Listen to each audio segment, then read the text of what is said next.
How are you guys doing? Today on Gwent we've got a Syndicate deck, but it's a Tidecloak Pirates Cove focused version. And this one's all about having enough kind of profit cards just so you can do some ridiculous buff combos with Bintsy and Sea Jackals in the third round, but I hope you guys enjoy it.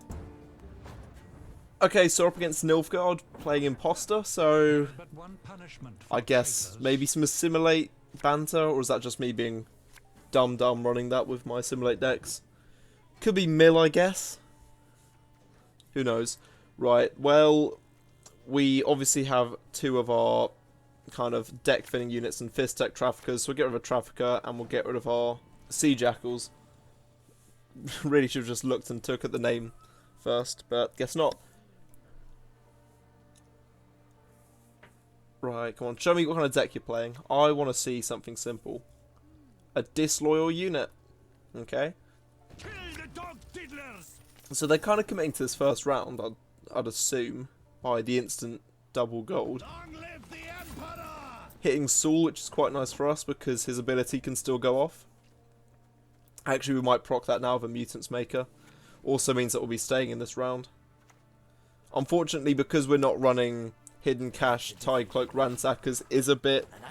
It's not as good as it could be. It's usually going to be a 5 instead of a 7, which is what we like to have it be.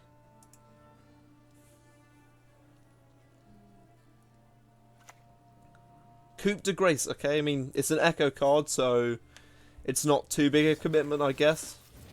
And I mean, they do have a good target for it.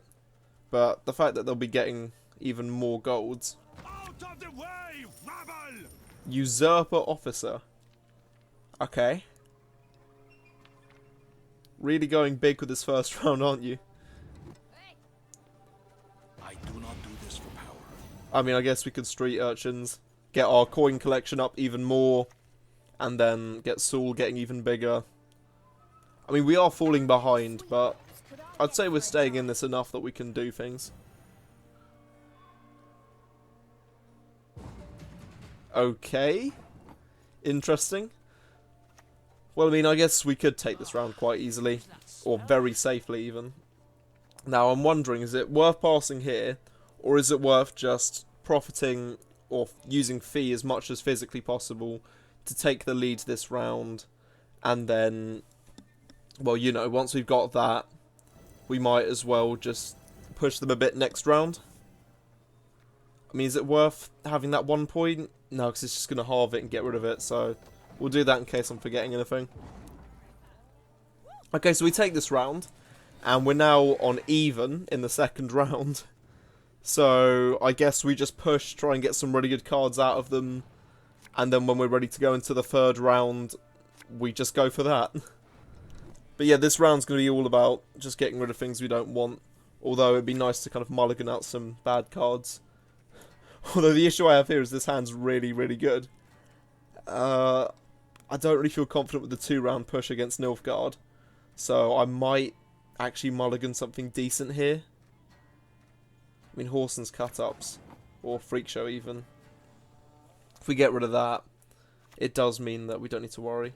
We'll summon our just every turn damage unit now, just so we can start building up the value. Or it can bait out removal, depends what they want to do.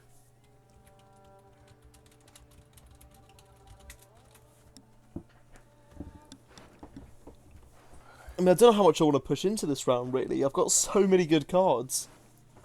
I'll have to semi-commit, I suppose. Already opening with a Vilgefortz. Getting rid of my unit. This is probably going to be... This is looking like they're trying to fin me. I mean, thankfully they didn't really hit that big of a unit. Tidecloak Ransackers still can't get off properly. It might be worth using Vivaldi Bank, to be honest.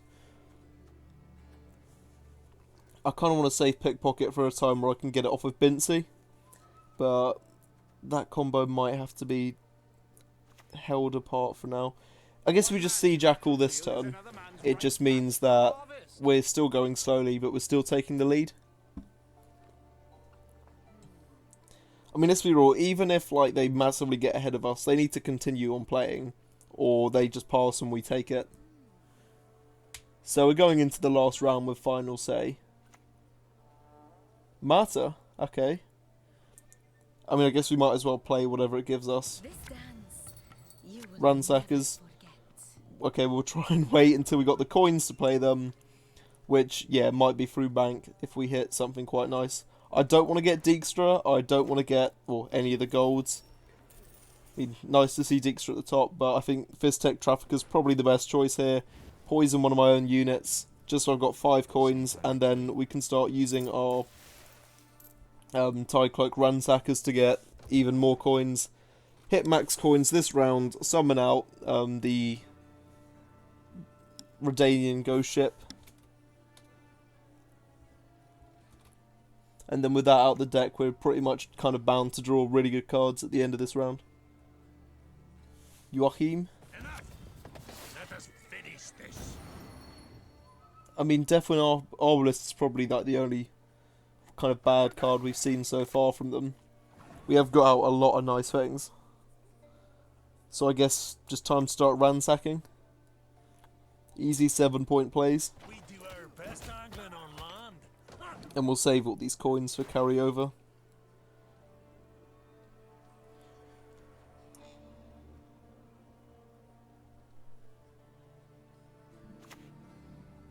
And that's Coup de Grace gone.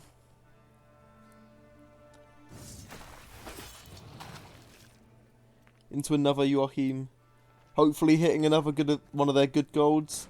I shall flog them into submission. I mean, it's kind of decent to see because it means I've got one less lock unit to play. And lock's really annoying against Syndicate, meaning that we can't use our fee abilities. Fish were biting today. Here comes the Flying Redanian just swaggering out of nowhere. Well, I say out of nowhere, out of the deck.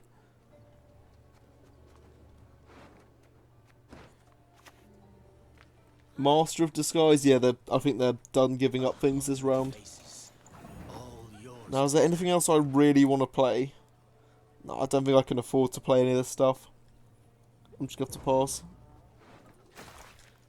I want MK for next round to kind of start building up coins, and maybe even, or if it just, worst case scenario, it will take their lock. So, that's one less lock card for them to have. More leases needed for removal. And we'll get rid of our bronzes here because poison doesn't seem to be the best. And we do hit perfectly. So our deck's pretty much full of useless stuff and we've got a bunch of golds to play with. Okay, they're opening up with Defender, so I'm going to assume they've got something planned. Behold, new gods. We'll have to get rid of it, aren't we? I guess we could Philippa it to steal it. Or we could just more lease to kill it. I'm thinking it might be worth paying tribute against them because they're just going to be able to kill one scarab on itself.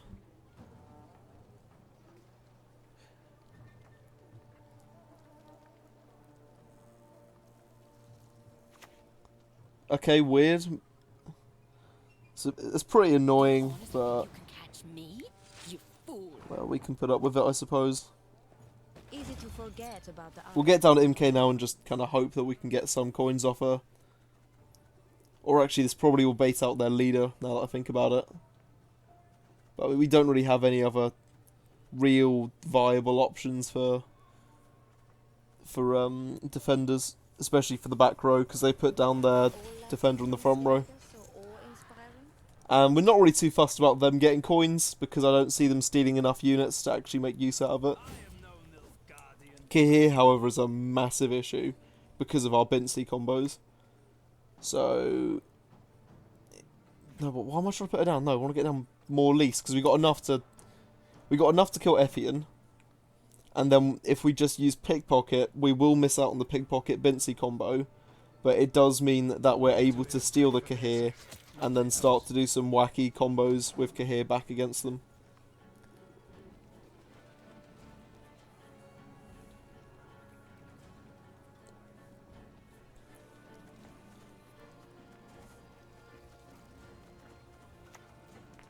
Masquerade Ball, that's quite big.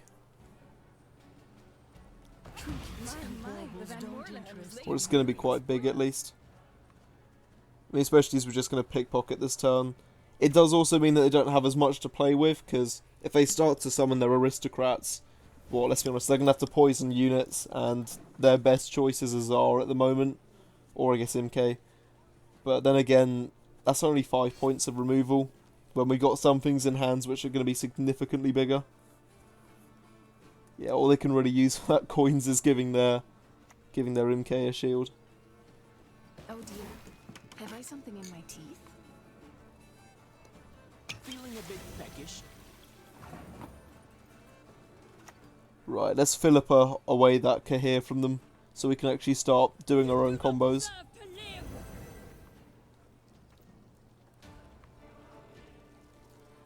Would you say we're winning? I'd say we're winning right now. Just about. I mean, Kahir's obviously something we don't want to lose.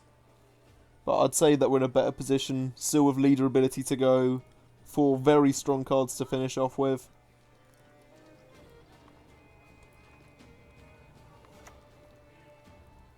Yeah, that's kind of good to see actually, because it now means that surely they're out of locks now. Because it looks like they're going for aristocrats, not any form of lock. So we can kind of expect to not see just those Alba cavalry soldiers, or whatever they're called, which just lock a unit. So if we try and get down Bincy this turn and maybe use leader ability, that's probably our best play. This wealth gap's getting ridiculous. Reason why we're doing this as well is just so Tawny Joust doesn't insta-kill our Bincy. But then again, now Sea Jackal's vulnerable, but I'm going to risk it.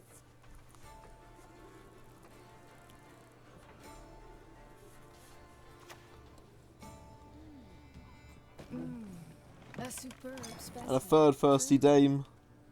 Okay. Right, well if we Horson's Freak Show, we can buff Sea Jackal once. Just trying to get out of range of anything dangerous. And then I guess we can start Freak Showing their units. Maybe get rid of Thirsty Dame and then just hit something else once. Much better to do damage to their units than buff our own in case they've got some form of getting, or some way of getting rid of our units.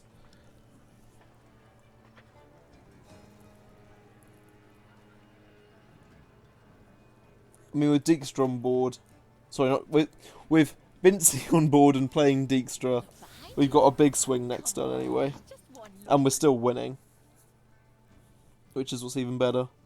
So if we just get down Dijkstra, we'll then buff Sea Jackal twice, and then slap their units 3 times, and then we've got a really good Caesar. Get ready to get Caesar saladed, and Bincy's gone, which is a bit of a shame, but yeah, no, they forfeited. Cool. Right, well, I hope you guys have enjoyed this. If you have, well, let me know in the comments. If there's any other decks you want to see, also let me know. And I hope that you watch my next videos.